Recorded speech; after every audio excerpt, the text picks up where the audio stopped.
함께 은혜 나누실 말씀은 누가복음 12장 13절부터 34절까지의 말씀입니다.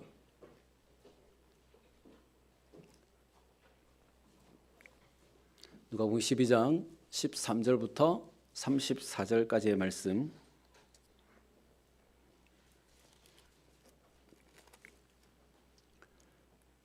우리 한 절씩 계속하여 보지요. 제가 먼저 13절 말씀 봅니다. 무리 중에 한 사람이 이르되 선생님 내 형을 명하여 유산을 나와 나누게 하소서 하니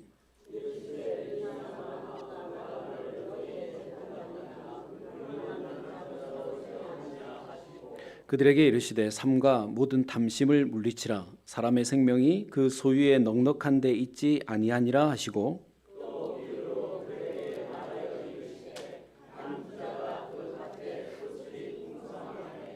심중에 생각하여 이르되 내가 곡식 쌓아둘 곳이 없으니 어찌할까 하고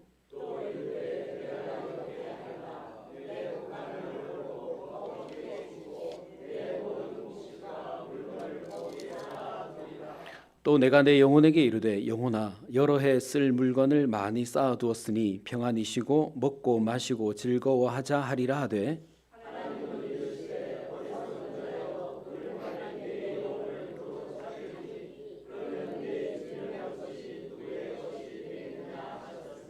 자기를 위하여 재물을 쌓아두고 하나님께 대하여 부요하지 못한 자가 이와 같으니라.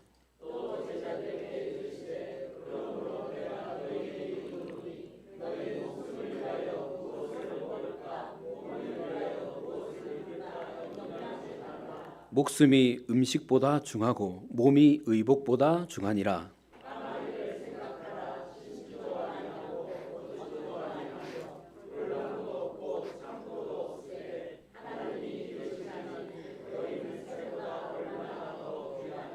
또 너희 중에 누가 염려함으로 그 키를 한 자라도 더할 수 있느냐?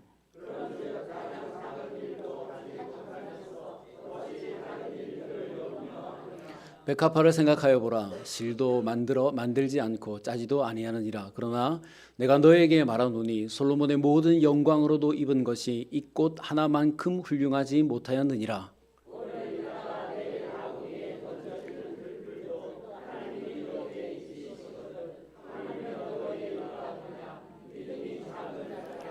너희는 무엇을 먹을까 무엇을 마실까 하여 구하지 말며 근심하지도 말라.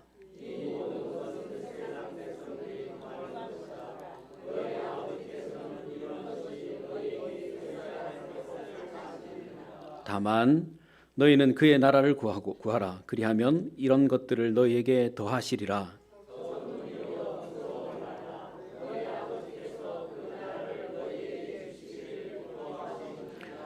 너희 소유를 팔아 구제하여 낡아지지 아니하는 배낭을 만들라. 곧 하늘에 둔 바 다함이 없는 보물이니 거기는 도둑도 가까이 하는 일이 없고 좀도 먹는 일이 없느니라. 너희 보물이 있는 곳에는 너희 마음도 있으리라. 아멘. 할렐루야. 참 잘 오셨습니다. 옆에 계신 분들께 이렇게 인사하죠. 오늘도 참 잘 오셨습니다. 은혜 많이 받으세요.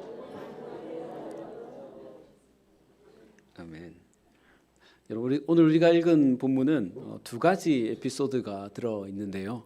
먼저는 13절부터 21절 말씀에 기록된 형제 간의 유산을 나누는 일로 주님을 찾아온 어떤 사람의 이야기이고, 또 두 번째는 22절부터 34절 말씀에 기록된 주님께서 이 내용을 가지고 제자들을 교훈하는 이야기입니다. 두 가지 에피소드를 오늘 함께 보는 이유는 이 두 가지 이야기가 한 가지 핵심을 우리들에게 알려주고 있기 때문에 그렇습니다.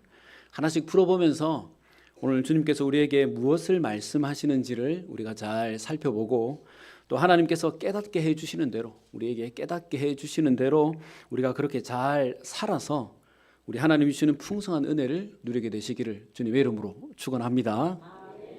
그럼 먼저 첫 번째 이야기입니다. 13절 말씀에 기록된 대로 한 사람이 나와서 예수님께 부탁을 하죠. 예수님, 우리 형에게 명해서 유산을 나와 나누도록 해주십시오. 여러분, 당시 법에 의하면 형제가 둘이 있으면 장남이 그 유산의 3분의 1을 먼저 가지고 갑니다. 만약에 형제가 3명이면 유산을 4등분해서 절반을 장남이 가지고 가고 나머지 세 번째 것, 네 번째 것을 차남과 삼남이 나누어 가지는 방식이죠. 참 불공평하죠. 근데 이게 이스라엘이 정한 법입니다. 오늘 본문에 등장한 이 사람은 어떤 상황인지 우리가 정확히 알 수는 없지만 예수님께 이 문제를 가지고 왔다는 것은 자신이 원하는 대로 이 유산의 문제가 해결되지 않았기 때문 아니겠습니까?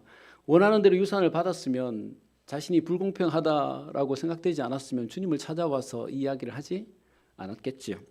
그리고 14절 말씀에 주님이 이 사람을 향해서 누가 나를 너희의 재판관이나 물건 나누는 자로 세웠느냐 이렇게 말씀하시는 것을 보면 이미 이 사람은 세상의 재판정에 갔다가 원하는 대로 되지 않았기에 주님께 찾아온 것으로 보여집니다. 여러분, 우리 주님 공평하시고 공정하신 분이시지 않습니까? 그럼 유산이 공평하게 되지 않아서 주님을 찾아와서 도와달라라고 했으면 주님 어떻게 해주셔야 되죠? 주님의 그 공평하심과 공정하심으로 이 문제를 해결해 주셔야죠. 근데 주님이 뭐라고 하셨죠? 내가 재판장이냐? 내가 물건 나누는 사람이냐라고 하시면서 역정을 내신 것 같습니다. 그리고 15절 말씀에 보면 주님이 이렇게 말씀하시는 이유를 우리가 알 수 있는데요. 15절 말씀에 그들에게 이르시되 삼가 모든 탐심을 물리치라 사람의 생명이 그 소유에 넉넉한 데 있지 아니하니라 라고 했습니다. 여러분, 주님은 지금 이 사람의 말을 들으시고는 그곳에 있던 사람들에게 삼가 탐심을 물리치라 라고 말씀하셨습니다.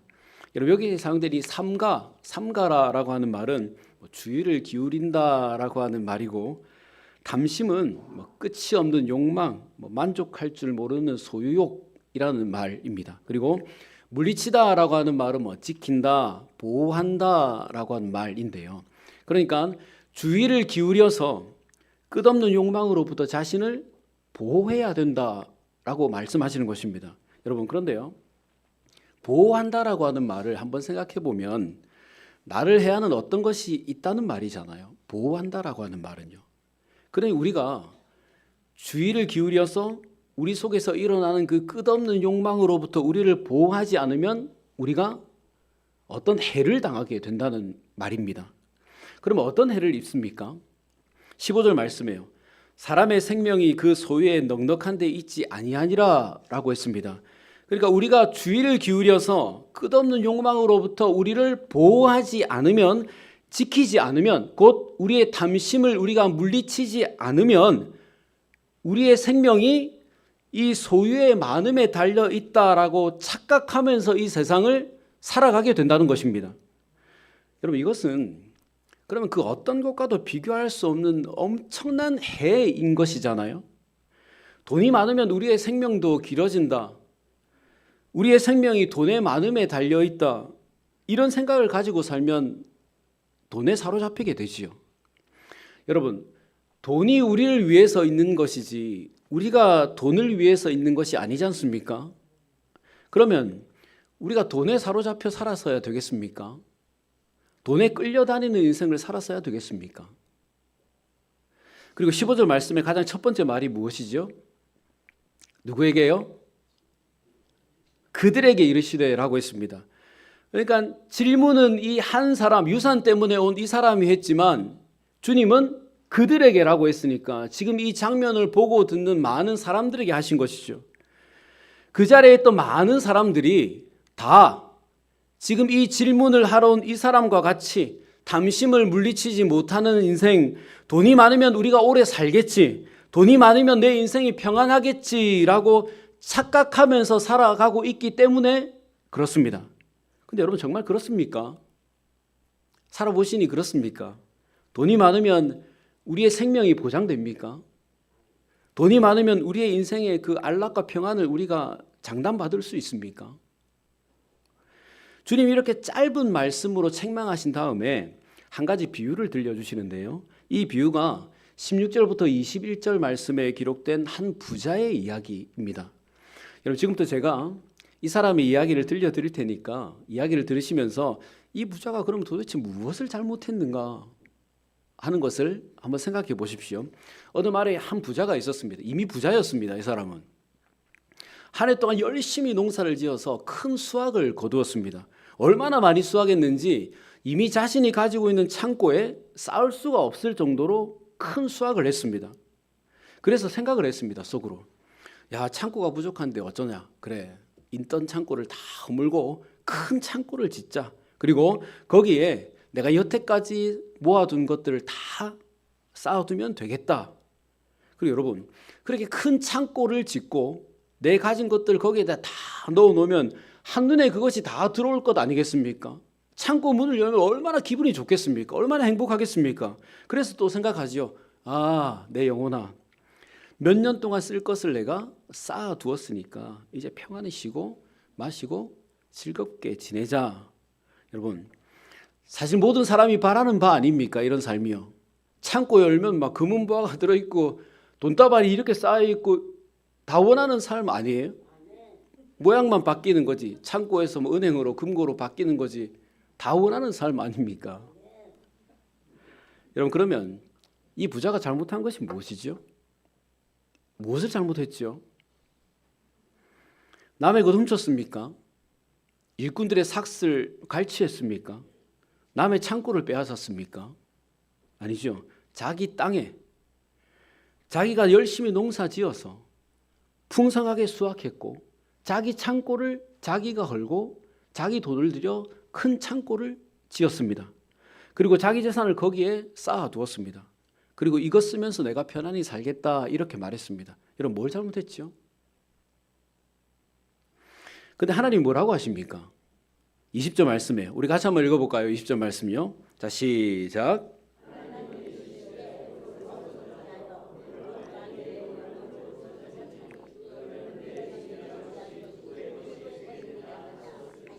아멘. 여러분, 이 부자는 앞서 나온 유산 때문에 찾아온 사람과 비슷한 생각을 가지고 있죠.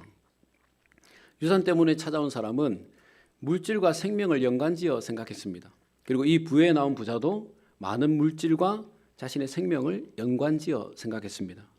많은 유산을 내가 차지하면 내 생명이 길어지겠지. 많은 물질을 내가 쌓아두면 내 영혼이 평안해지겠지. 여러분, 정말 그렇습니까? 또 질문이요.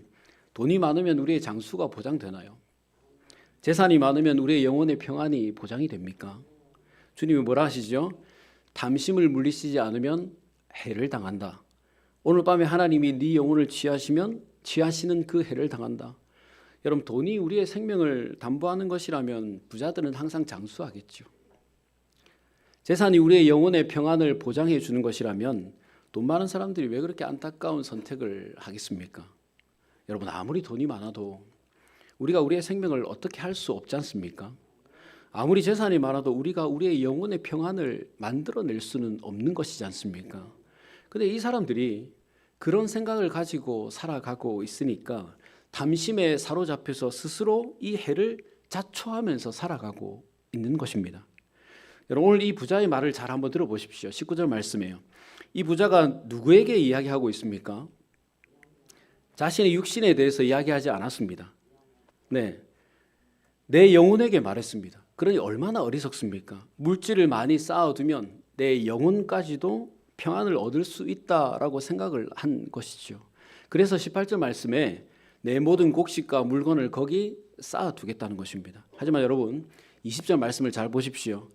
하나님의 관심은 부자의 재물에 있지 않습니다. 부자가 얼마나 큰 창고를 지었는지, 그 창고를 무엇으로 어떻게 채웠는지 주님은 그것에 관심이 있지 않아요. 하나님은 이 부자의 재산을 찾겠다고 하지 않으셨습니다. 내가 네 재산 빼앗아 가겠다고 하지 않으셨어요. 부자의 영혼을 도로 찾으시겠다라고 했습니다. 왜요? 하나님께는 재물이 아무런 의미가 없고 영혼이 중요하시기 때문에 그렇죠. 여러분, 훗날 우리는 우리의 재물을 가지고 하나님께 가지 못합니다. 우리가 아무리 땅이 많고 집이 크고 돈이 많아도 그 많은 땅 중에 한 평, 그 많은 돈 중에 10,000원짜리 하나 가지고 가지 못합니다. 하나님께는 그것이 필요하지 않고 중요하지 않기 때문에 그렇죠. 하나님의 관심은 오로지 우리의 영혼에 있습니다. 아무리 많은 재물을 우리를 위해서 쌓아두어도 하나님께서 오늘 밤에 우리의 영혼을 도로 찾으시면 그 많은 재산이 창고에 가득 쌓아둔 그것이 아무런 소용이 없게 되어버리는 것이죠. 그리고 여러분 20절 말씀이에요. 오늘 밤에 내 영혼을 도로 찾으리니 라고 하셨잖아요. 도로 찾으신다라고 했으니까 그러면 원래 누구의 것이었다는 말이지요? 하나님의 것이었죠. 원래 우리의 영혼이 하나님의 것이었으니까 다시 하나님이 찾아가시겠다라고 말씀하시는 것입니다. 여러분 결국 이 말이 무슨 말이지요? 예수 믿는 사람의 영혼만 하나님의 것이 아니라 예수 믿지 않는 사람 모든 사람들의 영혼까지도 다 하나님의 것이라는 말입니다. 여러분 5절 말씀을 또 한번 보십시오. 주님이 누구를 두려워하라 그랬지요? 우리의 영혼을 지옥에 던져 넣는 권세 있는 그를 두려워하라. 영혼의 주인이신 하나님을 두려워하며 살라고 말씀하시는 것입니다. 예수님을 믿든 믿지 않든 모든 영혼은 하나님께로부터 왔고 하나님께 속해 있는 것이기 때문에 하나님이 부르시면 언제든지 가야 된다는 거예요. 그런데 그것을 생각하지 않고 재산이 많으면 오래 살 줄로 어떻게든 재산을 많이 모으려고 하고 재산이 많으면 내 영혼이 평안을 누릴 줄 알고 재산을 쌓아두려고 하고 있으니까 그런 생각이 스스로를 해한다라고 말하는 것입니다. 그래서 주님이 탐심을 버리라 라고 말씀하시는 것이에요. 그럼 여러분 그 재물을 어떻게 해야 되겠습니까? 쌓아두지 말라고 하셨는데 그런데 농사가 잘 돼서 놓을 곳이 없는데 어떻게 하겠습니까? 유산을 많이 물려받았는데 어떻게 하겠습니까? 그리고 21절 말씀이에요. 자기를 위하여 재물을 쌓아두고 하나님께 대하여 부여하지 못한 자가 이와 같으니라 라고 했습니다. 무슨 말이죠? 자기를 위해서 재물을 쌓아두지 말고 하나님께 부여한 사람이 되라 라고 했습니다. 그러면 여러분 하나님께 부여한 사람은 어떤 사람이죠? 재물을 어떻게 사용하는 사람이 하나님께 부여한 사람이라고 인정받을 수 있습니까? 여러분 이 질문을 계속 기억하고 계십시오. 여러분 주님은 이 이야기를 여기서 끝내지 않으시고 두 번째 에피소드를 이어서 우리들에게 들려주시는데요. 주님은 방금까지 첫 번째 에피소드에서 유산 때문에 찾아온 사람, 쌓을 곳이 부족할 만큼 돈이 많은 부자에 대해서 말씀하셨습니다. 그리고 22절부터 34절 말씀에 보면 기록된 두 번째 에피소드에 보면 상대적으로 돈이 없는, 그래서 매일 어떻게 살아야 하는지를 염려해야만 살 수 있는 제자들에게 이 이야기를 들려주십니다. 여러분 지금 제자들은 무엇을 입을까, 무엇을 먹을까를 염려하고 있습니다. 여러분 실제로 그렇지 않겠습니까? 제자들이 주님을 따르기 시작할 때 가장 먼저 하는 행동이 무엇이었죠? 자신의 것을 버리는 것이었습니다. 주님의 제자가 될 때 자기가 타고 다니던 배 팔아서 가져오지 않았습니다. 다 버려두고 주님을 따랐습니다. 배도 그물도 형제도 부모도 다 버렸다고 했습니다. 그리고 주님을 만난 뒤에 이 사람들 일하지 않았습니다. 늘 주님을 따라다니면서 말씀을 듣고 주님이 복음을 어떻게 전하시는지 그 주님의 사역의 현장에 어떤 일들이 일어나는지 이들이 보고 듣고 배웠습니다. 그렇다고 주님이 제자들에게 월급 주지 않았습니다. 생활비 주지 않았어요. 여러분 12명의 제자들이 있고 주님까지 13명의 젊은 청년들이잖아요. 이 사람들이 같이 지내려면 여러분 얼마나 많은 돈이 필요했을까요? 그러니 제자들의 입장에서 주님 보고 먹을 것 돈 구해 오시라고 말할 수 없잖아요. 그러면 매일 아침에 주님과 모여서 전도하러 나가는데 뭐 국밥이라도 한 그릇 먹어야 될 것 아니겠습니까? 그러면 첫 번째 제자인 베드로가 걱정할 것 아니겠어요?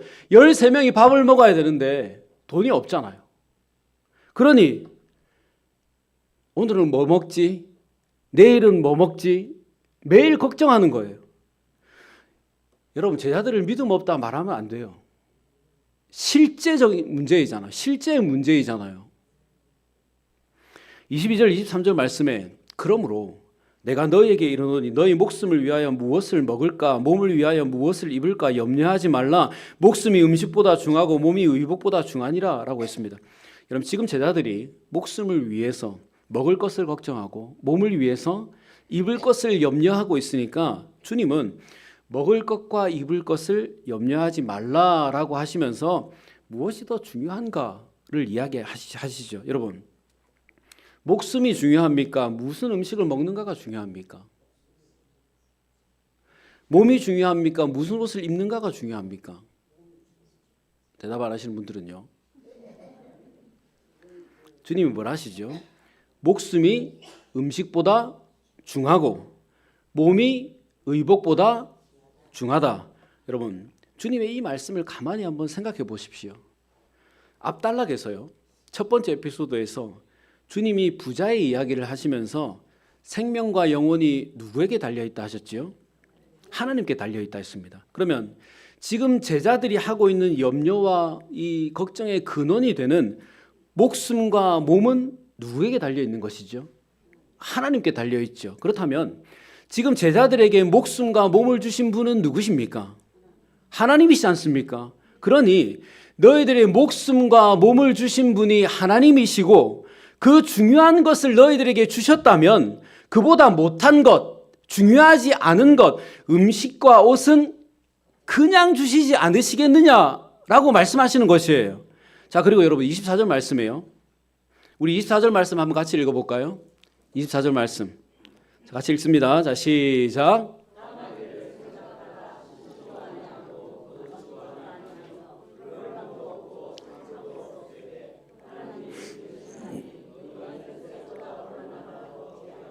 아멘. 까마귀를 생각해 봐라. 까마귀는 농사도 짓지 않고 창고에 먹을 것도 쌓아두지 않는다. 하지만 하나님께서 기르시니까 먹고 살지 않느냐. 너희는 새보다 얼마나 더 귀하냐. 여러분, 주님이 많은 새들 중에 왜 까마귀를 예로 들었을까요? 여러분, 까마귀는 율법에 부정한 새입니다. 무슨 말이지요? 그러면요, 하나님께서 부정한 새인 저 까마귀조차도 먹이시고 입히셔서 살려주시는데 하나님의 자녀들인 너희들은 오죽하시겠냐? 하나님의 자녀들인 너희들을 먹이고 입히시는 것은 너무도 당연한 것 아니겠느냐? 라고 말씀하시는 것이에요. 음식보다 옷보다 중한 목숨과 몸을 우리 하나님 우리에게 주셨고 부정한 까마귀도 먹이고 입히시는 그 하나님께서 하나님을 너희들을 자녀 삼으셨는데 왜 그것 때문에 염려하느냐? 그리고 25절 말씀해요. 또 너희 중에 누가 염려함으로 그 키를 한 자라도 더 할 수 있겠느냐? 여러분, 여기서 말하는 키는 뭐 170, 180 이 키를 말하는 게 아니에요. 목숨, 수명, 그 길이를 말하는 것입니다. 앞단락에서 유산 때문에 찾아온 이 사람이나 부자가 자신들의 쌓아둔 그 재물, 유산을 가지고 생명을 보장할 수 있다라고 생각했지만 아무리 많은 재물을 가지고 있어도 쌓아두어도 그날 밤에 하나님이 거두어 가시면 끝이라고 하지 않았습니까? 사람이 아무리 염려하고 애를 써도 이건 먹으면 하루를 더 살겠지, 저 옷 입으면 한 달을 더 살겠지라고 해도 안 된다는 거예요. 아무리 염려해도 우리의 수명을 1시간 우리가 연장할 수 없다는 것입니다. 그리고 하나님 또 뭐라 하십니까? 26절 말씀에 그런즉 가장 작은 일도 하지 못하면서 어찌 다른 일들을 염려하느냐. 여러분, 지금 주님은 키를 한 자라도 더하는 일, 사람의 수명을 조금이라도 연장하는 일, 이 일을 가장 작은 일이라고 하셨습니다. 무슨 말이죠? 우리 인간들에게 수명을 연장하는 일은, 우리의 생명을 더 연장하는 일은 우리의 모든 재물을 다 바쳐서라도 이루고 싶은 가장 중요하고 대단한 일 아닙니까? 근데 하나님께는 그 일이 가장 작은 일밖에 되지 않는다는 거예요. 그렇죠, 여러분? 하나님 말씀으로 세상을 창조하셨지 않습니까? 말씀으로 우리를 만드셨지 않습니까? 그리고 우리의 생명이 하나님께 달려 있지 않습니까? 그러니 우리에게는 절대로 할 수 없는 그 크고 대단한 일이 하나님께는 작은 일밖에 되지 않는 것이죠. 그런즉 가장 작은 일도 하지 못하면서 어찌 다른 일들을 염려하느냐. 1시간 생명 연장하는 것도 하지 못하면서 목숨을 위해서, 몸을 위해서 뭘 먹어야 하는지, 뭘 입어야 하는지 왜 걱정하고 있느냐. 그리고 또 계속해서 우리의 염려가 얼마나 부질없고 소용없는 것인가 하는 것을 주님이 또 확인시켜 주시는데요. 27절부터 30절 말씀이에요. 백합화는 아무것도 하지 않지만 그 자체로 솔로몬의 모든 영광보다 훌륭했다. 그리고 오늘 아궁이에 있다가 내일 불에 던져지는 저 들풀도 하나님이 입히시는데 너희는 당연한 것 아니겠느냐. 그러니 무엇을 입을까, 무엇을 마실까 구하지 말고 근심하지 말라. 그런 것들은 세상 백성들이나 구하는 것이다. 하나님 아버지께서 너에게 있어야 할 것을 다 아신다.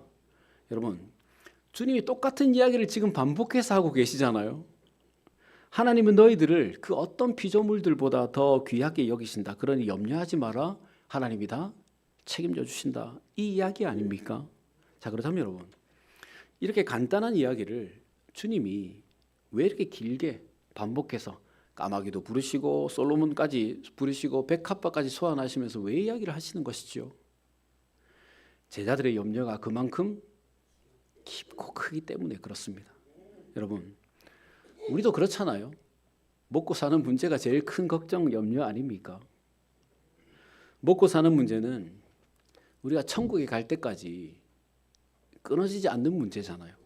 이 땅에서 살아야 되니까요. 먹어야 살 수 있으니까, 입어야 살 수 있으니까요. 하지만 여러분, 주님이 말씀하신 대로 우리가 아무리 그것을 위해서 염려하고 걱정해도 우리의 염려로 인해서, 걱정으로 인해서 그 문제가 해결되지 않습니다. 나아지지 않아요. 그럼 어떻게 해야 되죠? 31절, 32절 말씀이에요. 우리 다시 한번 같이 읽어볼까요? 31절, 32절 말씀. 자, 같이 봅니다. 시작.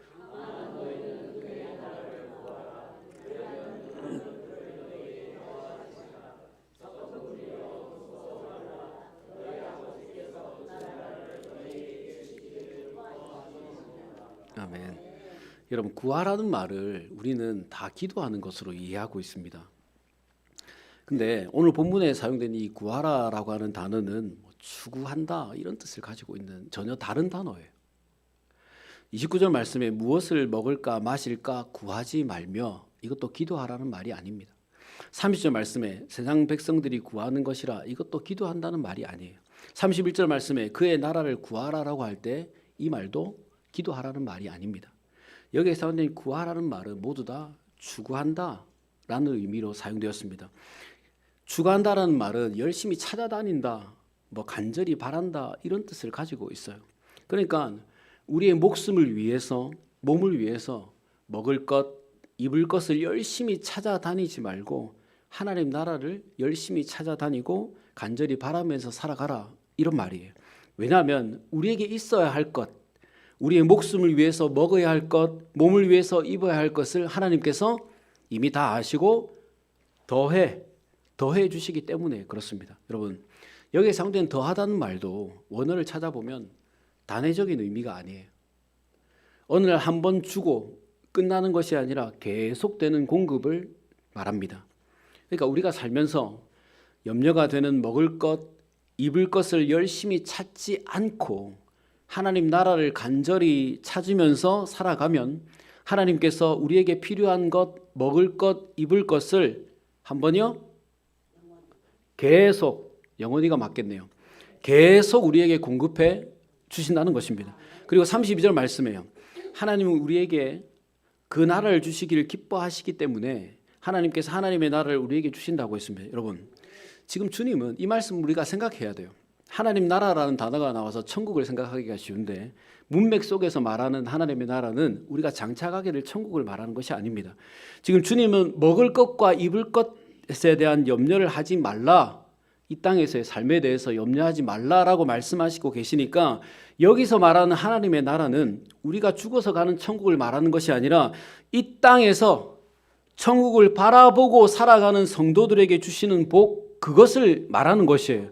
우리가 이 땅을 살아가면서 이 땅에 하나님의 나라가 이루어지기를 간절히 바랄 때, 우리의 삶이 주님의 말씀으로 충만해지기를 간절히 바랄 때, 주님의 말씀대로 우리가 살아가기를 우리가 바라며 살아갈 때 하나님께서 우리가 이 땅을 살아가는 동안 필요한 그 모든 것들을 매일 우리들에게 더하여 주신다는 것이에요.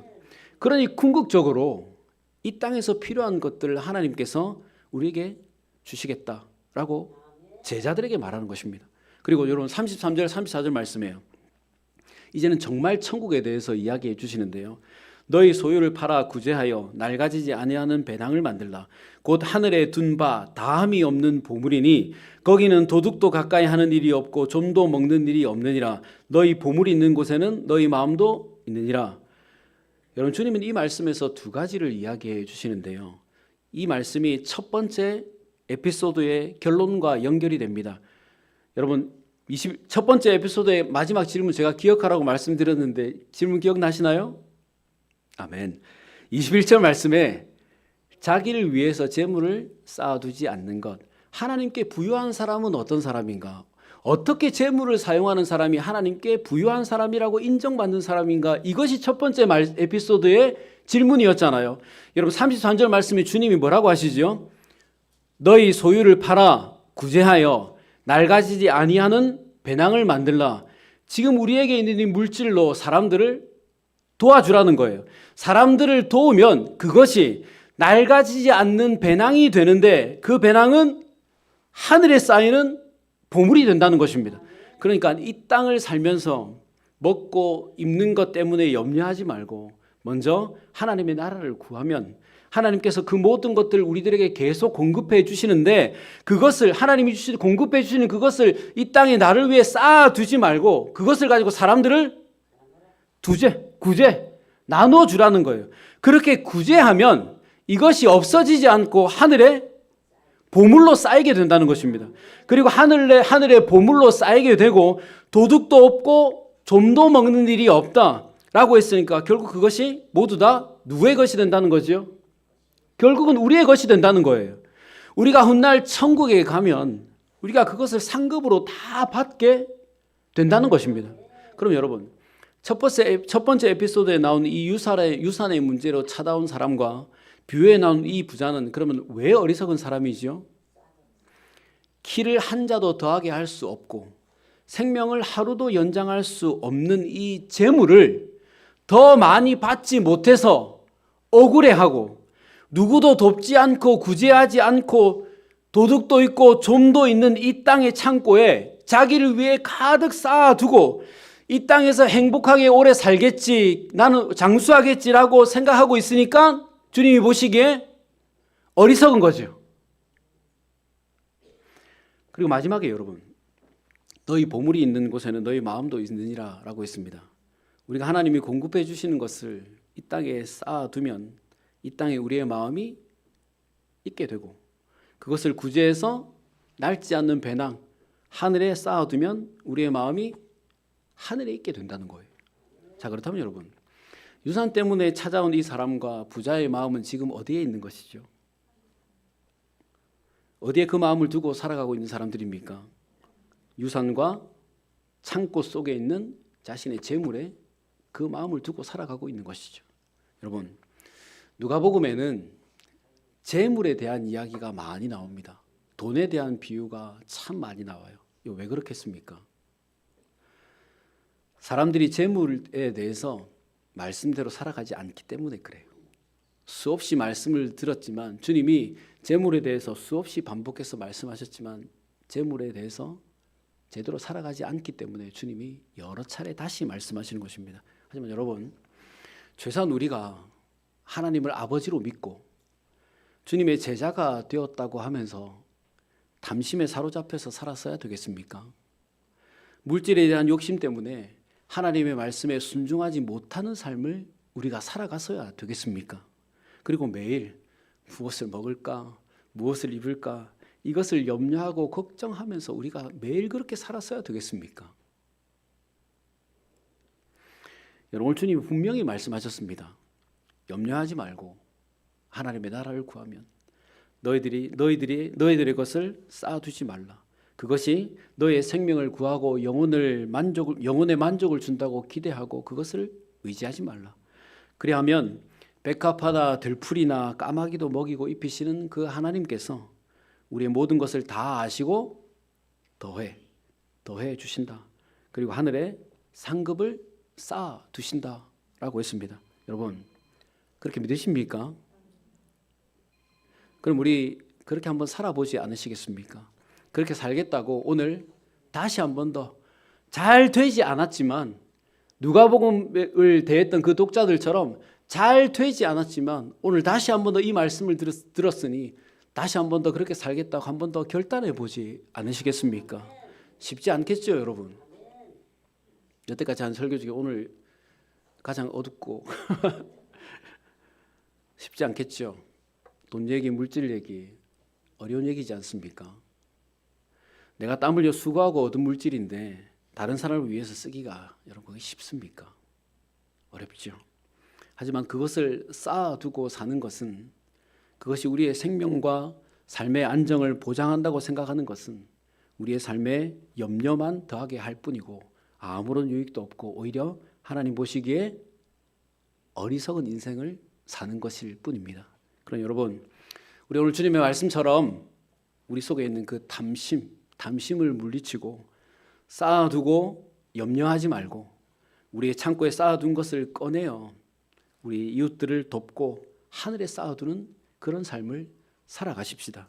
우리가 그렇게 살아갈 때 우리는 더 이상 어리석은 사람이 아니라 하나님이 기뻐하시는 참 제자가 될 것이고, 하나님이 약속하신 이 낡아지지 않는 배낭을 가진 자로 천국에 많은 상급을 쌓게 될 것이고, 또 훗날 하나님 나라에서 우리 주님께 칭찬받고 쌓아둔 상급을 풍성하게 누리며 살아가게 될 것입니다. 여러분, 우리 하나님 어떤 하나님이시죠?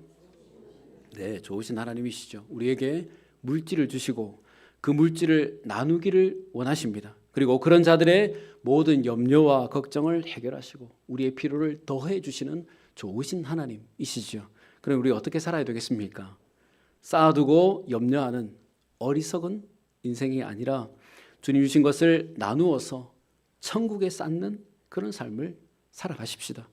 그러므로 쌓아두고 염려하는 우리 어리석은 사람이 되지 말자라는 생각을 가지고 우리 주님 주신 것을 이제 나누어서 이 땅에서도 더하시는 우리 하나님의 은혜를 누리고 귀한 상급을 풍성히 쌓고 받아 누리게 되시기를 주님의 이름으로 축원합니다. 같이 기도하겠습니다. 좋으신 하나님, 감사합니다. 유산의 마음을 빼앗긴 사람, 자기를 위해서 재물을 쌓아두는 일에 마음을 빼앗긴 사람, 목숨을 위해서, 몸을 위해서 염려하고 걱정하는 사람, 담심에 사로잡힌 사람들은 재물이 자신의 생명을 보장하고 영혼의 평안을 준다고 믿고 그렇게 살았지만 생명과 영혼의 주인은 하나님이신 줄 압니다. 주님, 혹 우리도 이 사람들처럼 담심에 사로잡혀 살아가지는 않는지요? 재물의 노예가 되어 두려워하고 염려하면서 살아가고 있지는 않은지요? 또 재물이 주는 기쁨과 평안을 위해서 재물에 사로잡혀 살아가고 있지는 않은지요? 주님, 그 모든 것의 주인은 하나님이시고 생명과 재물을 우리에게 주시고 누리게 하시는 분도 하나님이신 줄 압니다. 또한 하나님은 우리에게 필요한 그 모든 것을 이미 다 아시고 우리가 염려하지 말고 하나님의 나라를 구할 때, 우리의 것을 나누고 구제할 때 그 모든 것들을 더하여 주시는 분이신 줄 압니다. 주님, 바라건대 어리석은 자 되지 않도록 우리 성도들 한 심령 붙잡아 주시고 우리의 것을 이제 꺼내어 나눔으로 하나님께 기쁨을 드리고 하늘에 많은 상급을 쌓는 복된 인생들이 되게 하여 주시옵소서. 이번 한 주도 쌓아두고 염려하는 어리석은 삶이 아니라 나누어 상급을 쌓는 복된 인생 살기를 원하오며 예수님의 이름으로 기도드리옵나이다. 아멘.